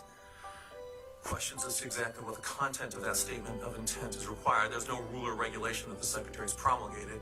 It's merely a form which, according to Hillary Rudy's testimony, never went through the process. It was created by people within the office and reviewed by their legal counsel, and that was it. But those are very limited requirements. And under 113, there is not a duty. So to the question, if I may use that to transition a little bit to the 113 jurisdictional issues, Could the Secretary of State simply said, I hereby make the determination, I think it's an obvious knowable fact, as she has said on TV, it's an obvious knowable fact, President Trump engaged in insurrection, therefore I keep him off the ballot. Let's say she said that. Does she have the authority to do that? I think the answer is no. She admitted she doesn't have the explicit authority to do it. So I think the court correctly recognized it. I apologize, Mr. Gessner. I guess I just keep wondering, well, then what are we supposed to do, right? So there has to be some mechanism for review, doesn't there? And under your interpretation of things, is there really any? To the extent, the way this would work would be the way Frazier suggested. And I didn't disagree. I didn't agree with Frazier, and I don't think you did either, Justice Gabriel. But I think this case proves the correctness of Frazier, although I hate to admit it after 20 years of litigating this very issue. What the person would need to do would be file a declaratory judgment action outside of 113 to enforce the 14th Amendment. Would the deck action be in federal court where there's likelihood that the person wouldn't have Article 3 standing? Funny you ask that. Yeah. Because it was brought in this very case. Oh. Remember, there were 2 counts in the petition. One was a 113/1204, and the other was a deck action. We removed it, snap removal to federal court. The petitioner said, no, you can't do that because we have no concrete or particularized basis. So it has to be in state court. There's no federal jurisdiction. So it gets bounced back to state court. Then what we do is we say, well, you don't get the deck action either because those are the same standards Colorado follows. After which the petitioners say, well, you're wrong, but we're still going to remove it in order to streamline the proceedings, which weren't streamlined because we litigated the entire constitutional issue nonetheless. But the deck action would be the proper approach. Mm-hmm. The deck action would be the proper approach, and they would be required to meet the standing requirements, as other litigants have across the country, and these other issues in a, at most, preliminary injunction context, but also affording time to properly litigate them. I guess what I'm looking for ultimately is a meaningful opportunity for review, and that doesn't seem like one, at least, and maybe the history of this case demonstrates as much. So are we just stuck, I guess, is the question? No, I would say it's completely a meaningful opportunity review. And look at Kuhn, okay? Kuhn versus Williams. If you remember, that was a residency issue. This court bounced to there were 2 issues brought. One was a constitutional, saying that the residency requirements are unconstitutional. This court bounced it, saying you can't bring a constitutional claim. Appropriate under Frazier. So what did the petitioners do? They immediately went to federal court. In that case, and Judge Blackmun in federal court said, you're right, they're unconstitutional. So there was adequate time for review of that constitutional issue in federal court. That was done under a preliminary injunction context, so they required a heightened standard of review. But that procedure has worked and worked fine. Let me ask you, Mr. Gessler, you rely a lot on Kuhn and Frazier. Do you not see those as distinguishable from this case? In those cases, there was a 113 action, and there was a 1983 proceeding challenging the constitutionality of the residence requirement. That was a separate claim, not within the 113. Isn't that different than here? You say here the 113 action was a constitutional claim. Do you not see those as different? No, I don't think this was an independent claim as well. Look, I mean, this was dressed up as a 113 and a 1204 action. But let me push back on you a little bit, if I may. So if there was a 113 challenging the qualification of, whether you're a citizen born in this country or whether you're 35, I think you'd say that fits within 113. So if this is, and I understand you disagree that this is a qualification here, but let's say hypothetically we disagreed, that would fit within 113. I think the other side would say this was an issue about whether President Trump is qualified. I think you'd have to look at the nature of the litigation itself. Okay? So I would use 2 or 3 different frameworks. Let's put the shoe on the other foot. Secretary rejects in an administrative basis. President Trump then has to sue. What do we sue under? We would sue under the 14th Amendment, and we would sue under the First Amendment, the Brandenburg Standard, saying he didn't engage in anything that incited violence. I'm sure the Secretary, properly so under Frazier, would say, no, you're challenging governmental action. You're challenging my action. Under the Constitution, you can't do that under the Election Code. You have to do it in a declaratory judgment action. Now, here it's reversed, but it's the same concept. Why wouldn't you therefore bring it under 113? I guess, why would you start with a losing argument? I'm confused by that. There are lots of kinds of actions where the primary thing that's litigated isn't the underlying basis for the suit. I think about any kind of malpractice case. The vast majority of a malpractice case might actually be the underlying claim, like a legal malpractice case, the claim that was lost. But it's still a legal malpractice case. It's just that you spend most of your time talking about whether you lost the claim that you could have had. So the fact that a lot of ink was spilled and words were spilled on the Constitution doesn't make it a constitutional claim. The mere fact, I would agree with that. However, I think this differs, that this was in fact a constitutional claim.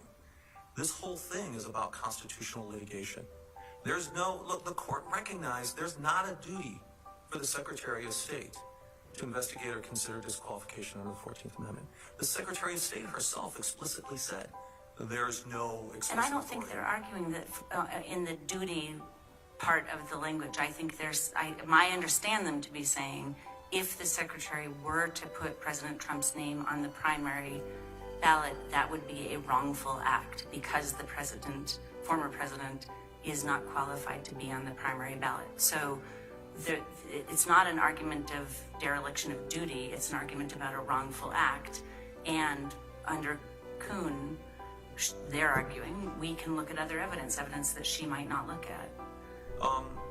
I think Frazier answers the other wrongful act and rejected that expansive interpretation. And specifically, Frazier said the problem with that is that there's no limiting principle. I say that because I made that argument, and it did not succeed. And I will be honest, I think it's proper looking, because in large part the Secretary of State said these expedited proceedings are wholly inappropriate for something beyond the election code because of the complexity of them and the incompatibility with this. And this is exactly, I think, what happened in this case, where we were denied all discovery, no initial disclosures, no opportunities for depositions, a limited time frame of 6 weeks to prepare our case from nuts to bolts to contend with 400 conclusions within the January 6th report, which became 100, which ultimately became 31. So there were a lot of infirmities in these procedures, and that was first and foremost, I would submit, in the Frazier Court's mind. Justice Gabriel, in his dissent, said, well, that can be and should be resolved with respect to a management order, a case management order in the trial court below. I think that optimism was probably misplaced, as proven by this particular case. So this was, in fact, in substance and in consequence, constitutional litigation. This was not a duty under the election code, which is what 113 requires. The reason why 113 has expedited procedures, the reason why they are appropriate and tolerated and endorsed in the election context is because they are generally simple, straightforward duties that don't involve complex constitutional litigation. So is the rule that the Secretary has authority if it's simple and not complex, but doesn't if there isn't? I mean, it's hard to articulate a standard like that. I think the standard is the constitutional standard. To be sure, a residency requirement like the type that was litigated in Kuhn can be complex. Not complex like this. That's like a constitution with it the same things as the consequences of it. Complex, complicated as standard is. Well, your court equated it, but the I heard your answer to Jared.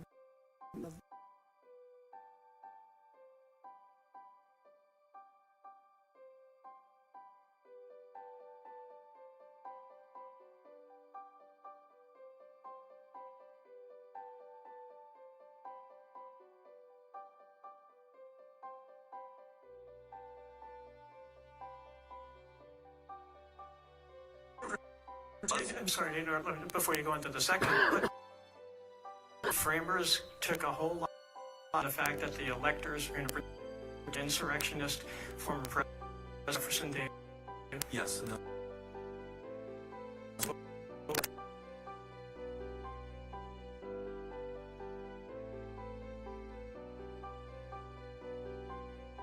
But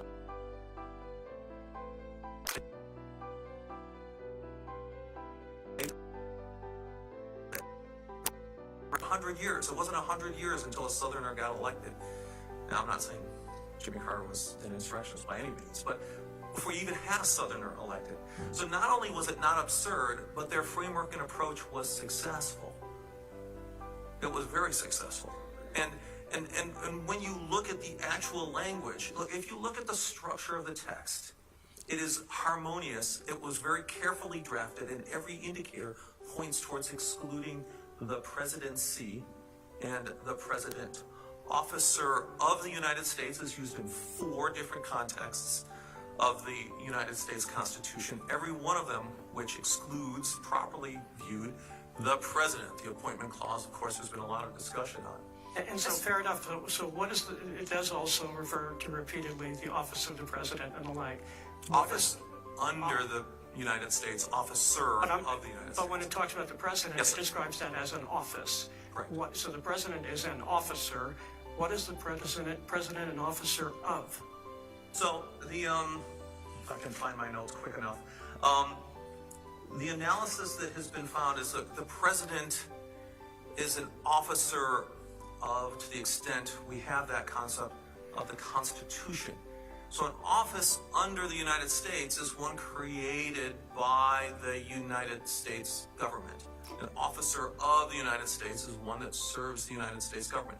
And there's precedent that says, look, senators, representatives, and the president, they are the government. That's sort of the reasonable, the analysis, the distinction. And look, opposing counsel pointed to the emoluments clause as absurd. How could you possibly believe a president would not be part of the emoluments clause? Well, I would suggest you walk into Mount Vernon, and you will see above the fireplace a full-length portrait of King Louis the 16th that was given to George Washington by the French government. And no one batted an eye. It was never viewed as a violation of the emoluments clause because no one thought that it applied to George Washington. There's also the key to the Bastille that was given by a representative of the French government.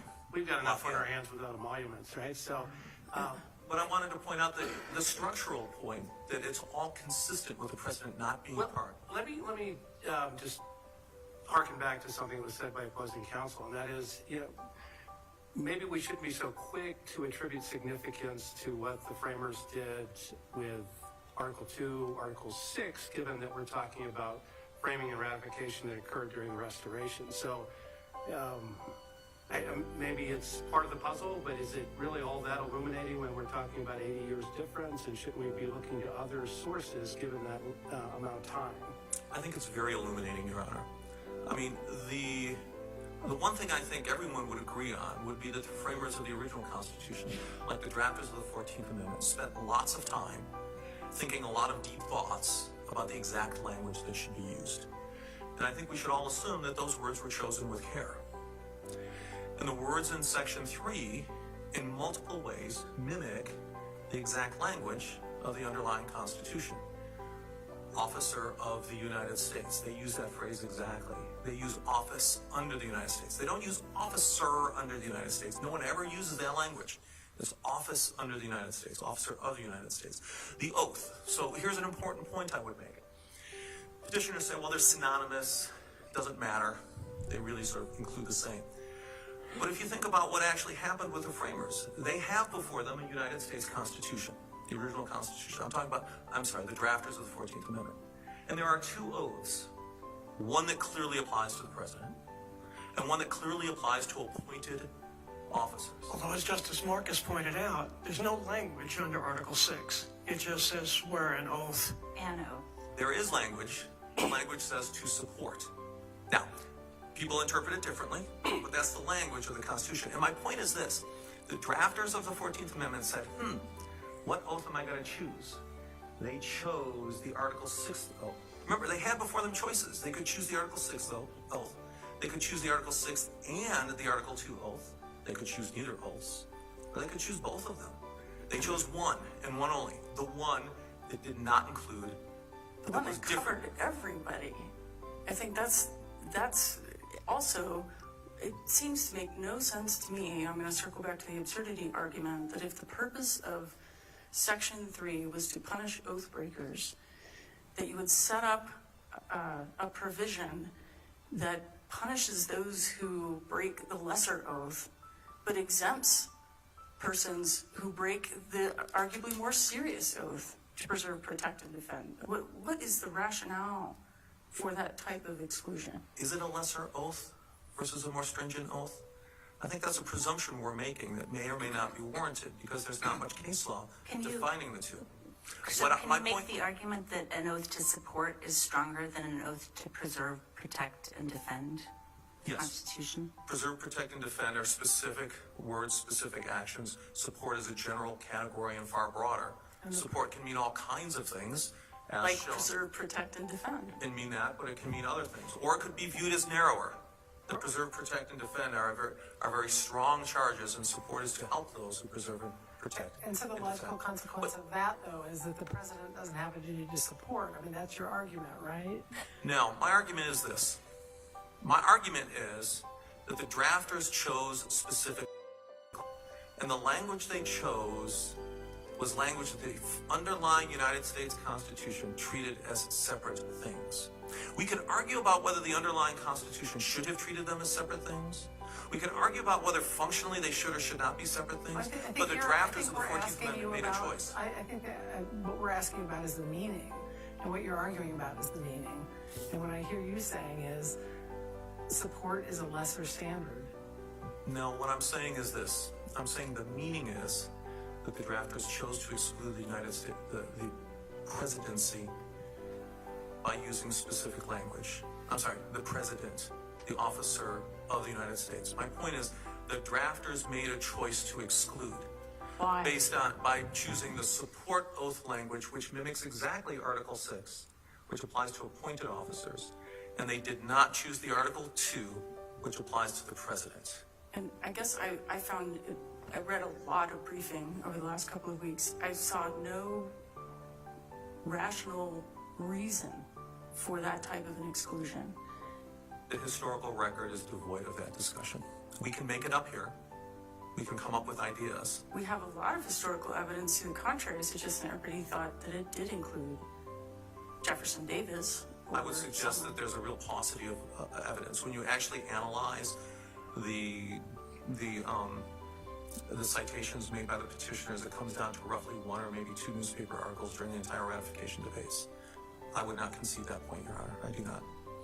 Can you come up with a rational basis for excluding either the office of the presidency or someone who swore an oath as a president I think from the Section 3 disqualification?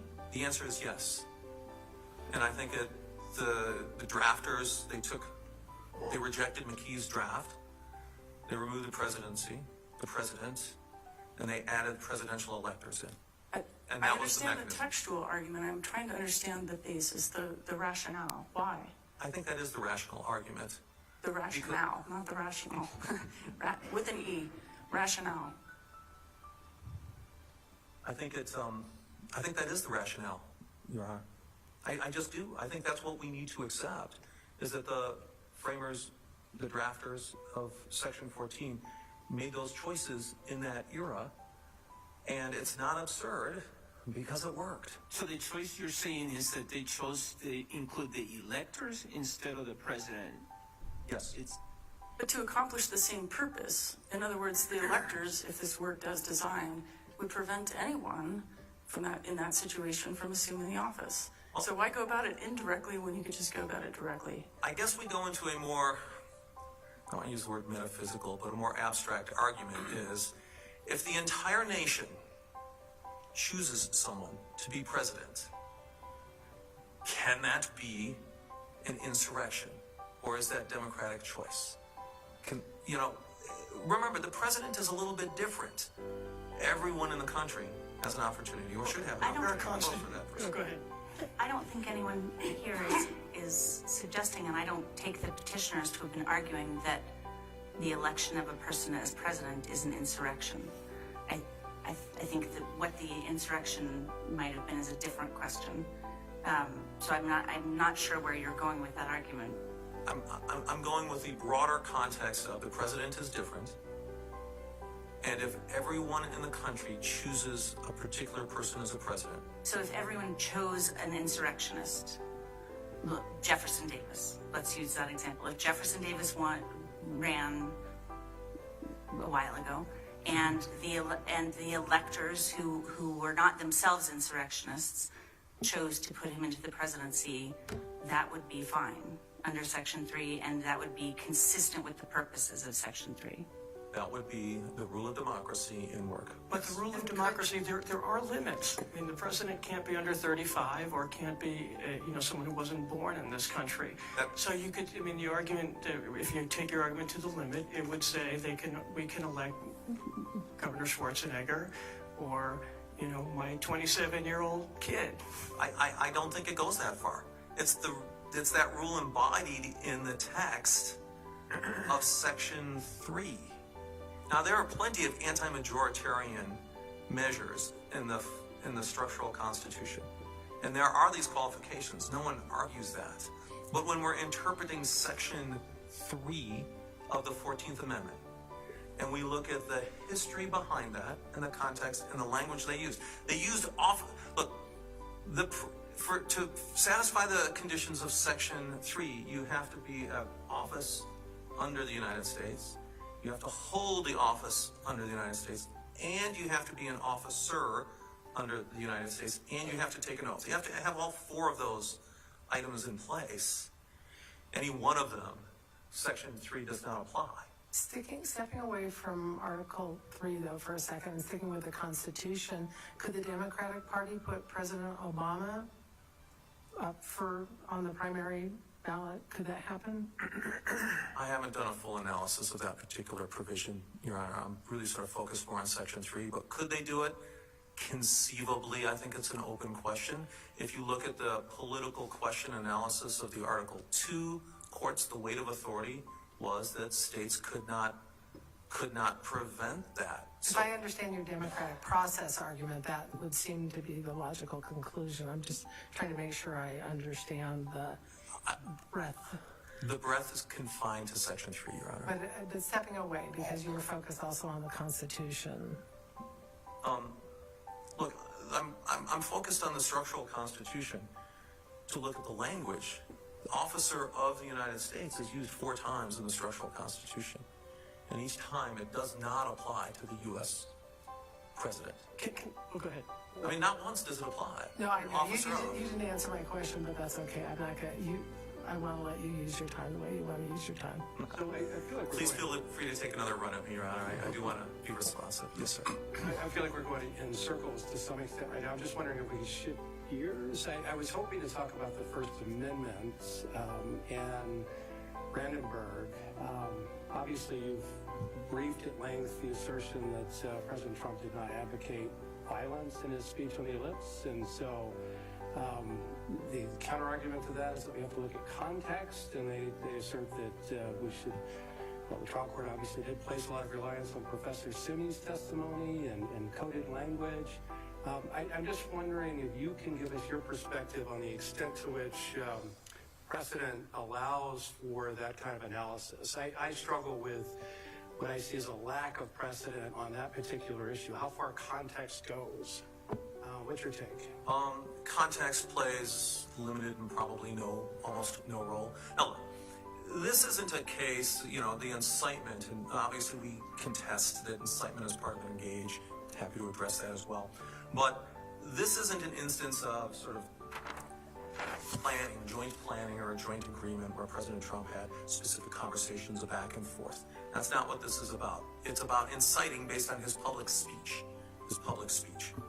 That's what it's about. So in saying that, I apologize for interrupting, but are you saying just look at January 6th and nothing else? I will look at both, but to meet the imminence standard under the Brandenburg analysis, you have to look at just January 6th. That's really what you have to look at. And if you look at January 6th, his speech said, "Go peacefully and patriotically."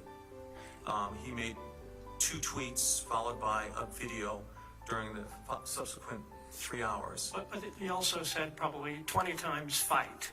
He said it once, and he said, I was ready for this question. Oh, okay, go for it. And what he said is, He talked about that he was unhappy with what happened on January 6th, and people told him not to be involved. And he said, I am, because we have to fight. We have to fight in order to keep our country. He didn't say, and this may be splitting a little bit of hairs, but he actually did tell the crowd, go fight. He said, if we're going to protect, if I'm going to do the right thing, we have to fight. Okay? Now, the thing that Simi testified about in particular was that use of the word fight and the methods and language that President Trump used is perfectly consistent with normal patterns of political discourse.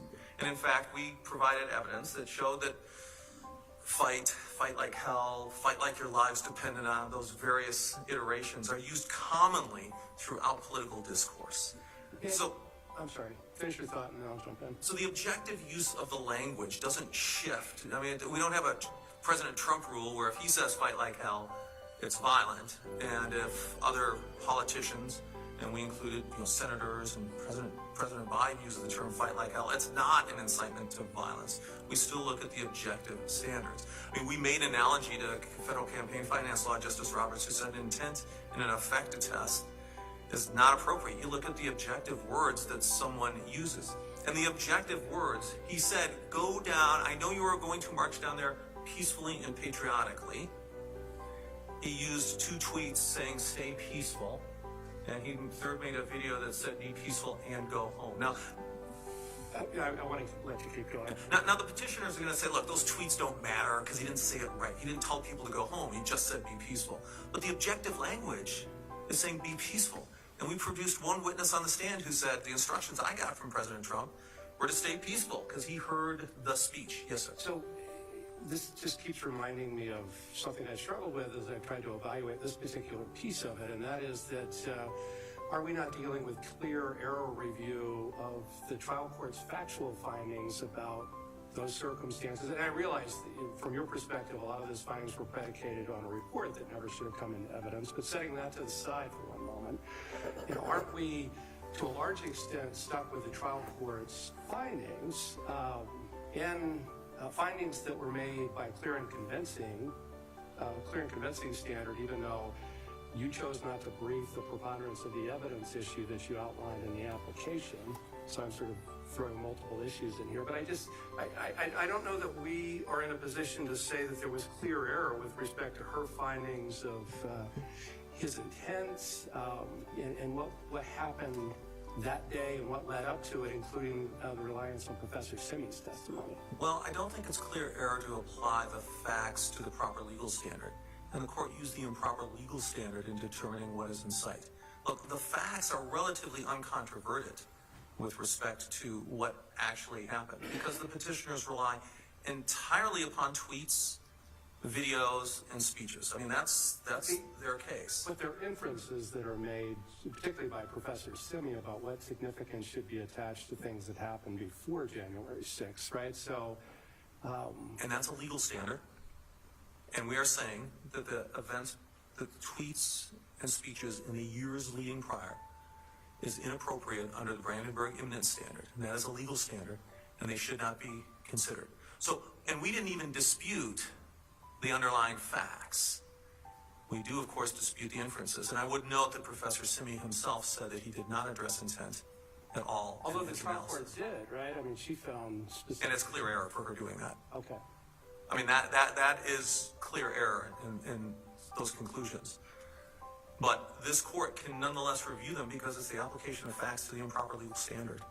And the facts are the tweets. Look, the facts are all public tweets, public speech, public videos. And we don't contest any of that, what President Trump said in the evidence that was presented at trial. So I think this court doesn't need to look at the clear error. Because, look, it was not just engagement, insurrection. And let me just talk a moment about insurrection. Justice Gabriel, you talked, I think a couple of folks brought up the different definitions. We have a consistent definition. I think you did as well, Justice. Look, the proponents of liability for Trump used... Not liability. You said liability for Trump? Or that Trump should be disqualified, the proponents. But we're not, again, this isn't a Section 3 claim where there's any kind of liability. Yeah, I misspoke, Your Honor. There's 2, 4, 6, 7 different definitions. The petitioners in their complaint, I'm not going to spend time unless you want me to read each one of these, but the petitioners in their complaint advocated one standard. Professor Magliacca advocated a different standard. The court adopted yet a different standard. Bowden Paulson have had yet a 4th standard. Professor Graber provided a 5th standard. The cite to Judge John Kane's grand jury charge, which we don't think has much force, but it has yet another standard. And the Simon Greenleaf treatise that was relied upon has yet another standard.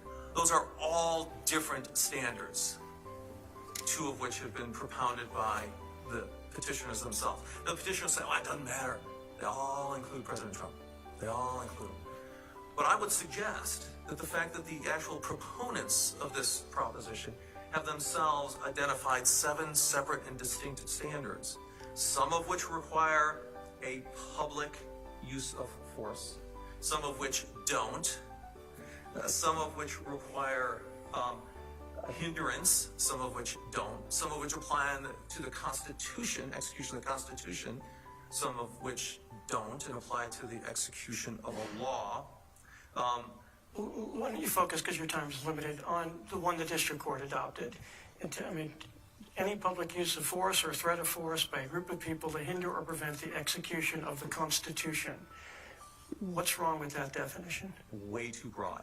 I think the petitioners actually admitted that a group of people threatening a mailman and preventing him or her from executing their constitutional duties, because that's one of the constitutional powers that Congress has, would constitute an insurrection. What if we narrowed it to say prevent the peaceful transfer of power of the United States government? Would that be an insurrection? To prevent the peaceful transfer? I don't think so, and I'm not sure, Your Honor. Look, if you look at historically in the context of how insurrection was used, it has to be for a substantial duration, not 3 hours. There has to be some geographical scope. There has to be a goal of nullifying all governmental authority in an area. I guess I'm not sure where you said it has to be, where the temporal provision, where's all that coming from? Webster's Third New International Dictionary defines it as an act or instance of revolting against civil authority or against an established government. So you've added a whole lot of conditions there. I'm not sure where they came from. I would urge you, I think probably the best exposition of that was the State Attorney General's briefs and the authority that they provided. Okay, but I think also if you look at sort of the historical record. Now you're going to tell me, Mr. Gessler, you're making it up. And I'm going to say, well, so did the judge. And I'll say, we're all sort of making it up at the end of the day. Well, yes. I just want to jump in on this point of how I don't know that we have to come up with a test that's going to necessarily address all circumstances. I guess the question, at least as to insurrection, setting apart whether President Trump engaged in insurrection, but as to insurrection, why isn't it enough that a violent mob breached the Capitol when Congress was performing a core constitutional function? In some ways, that seems like a poster child for insurrection. Why is that not true? Well, I think what you're sort of saying is the famous quote. I don't know a definition of it, but I know it when I see it. That we don't have a workable standard, but we think in this instance it doesn't feel good, and it just seems Well, it's more than it doesn't feel good. For purposes of this case, what we need to do is figure out whether what happened on January 6th, one of the things we need to do is figure out whether what happened on January 6th constituted an insurrection. We don't need to come up with a definition for all times and all circumstances. I think most common sense thinking folk would look at it and say, you have sedition at one end of the spectrum, and you have levying war is the term that you've used, civil war maybe at the other end, but in between we have these things, insurrection, rebellion. I think we'd agree that insurrection is typically something less than rebellion. And I would agree with that in the case, and some of the authorities support it, but it's more than a riot.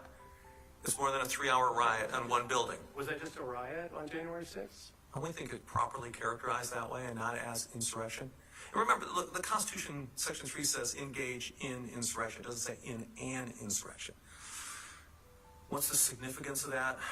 I think that it indicates sort of a broader process rather than a singular limited in scope event. And if you look at the Civil War, that was a broad four-year That was actually more than an insurrection, wasn't it? I mean, the Civil War. Yes. I believe levying war was the. I mean, insurrection is getting at something less than a war.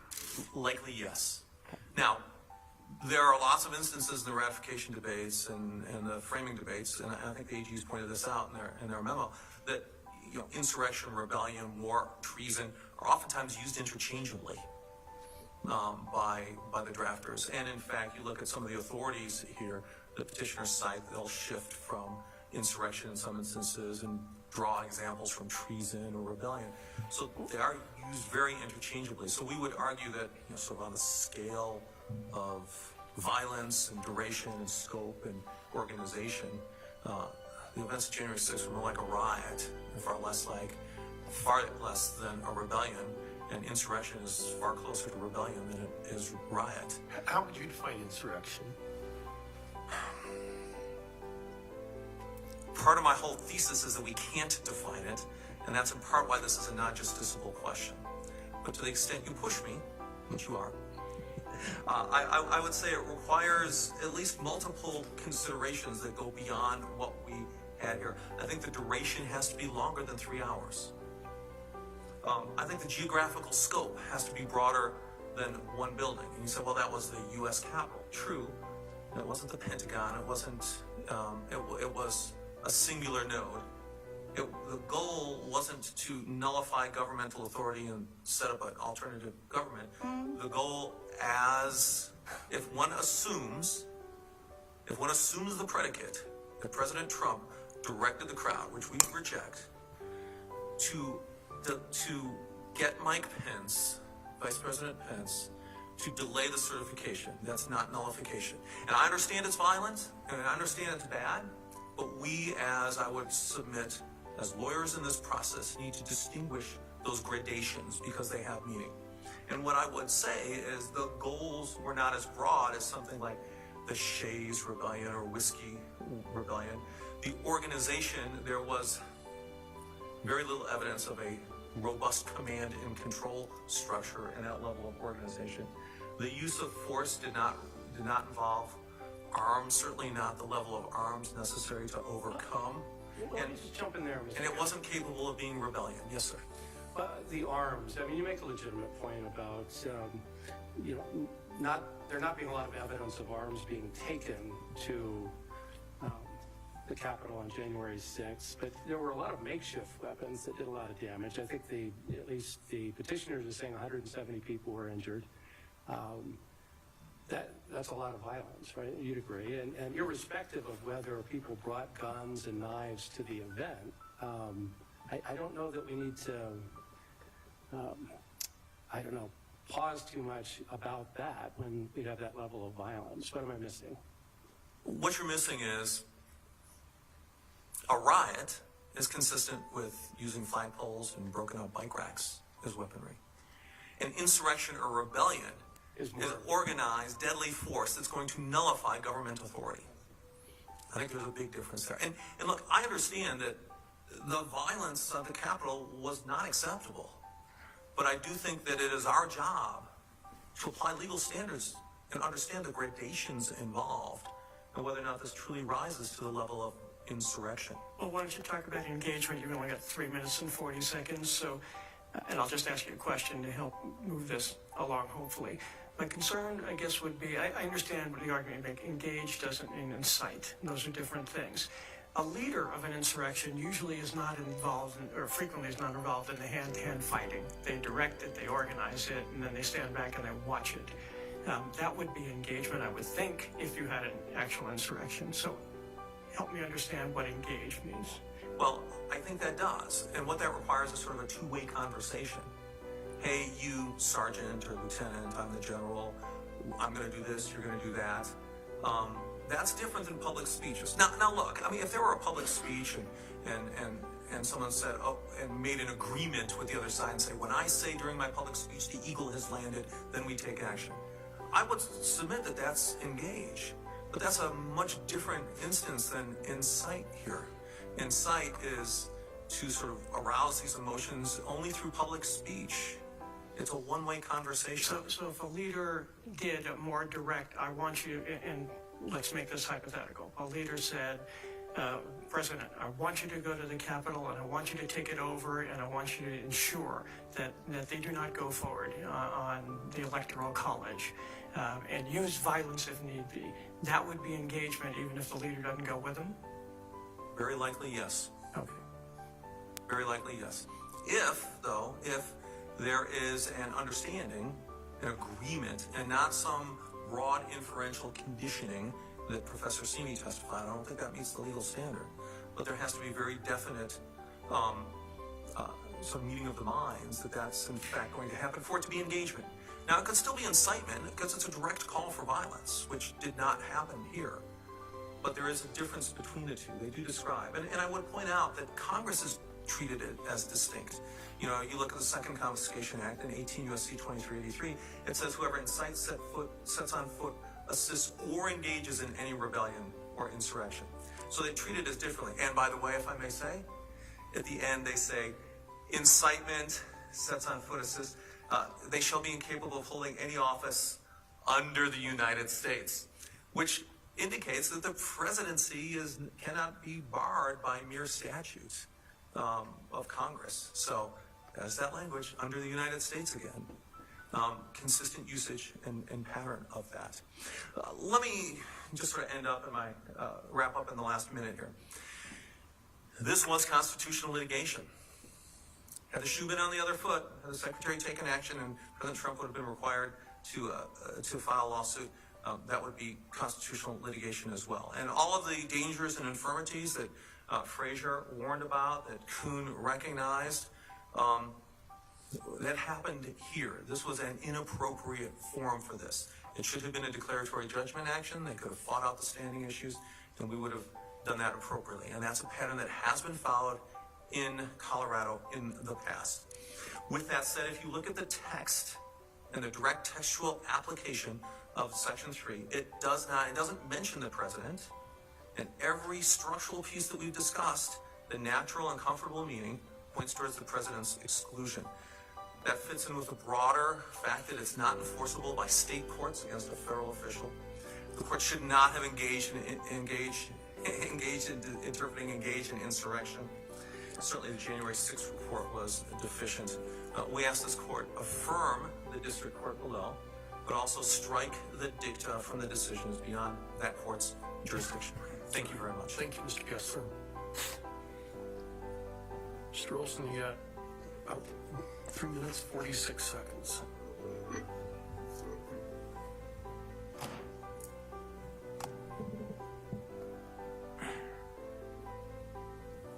Thank you, Mr. Chief Justice.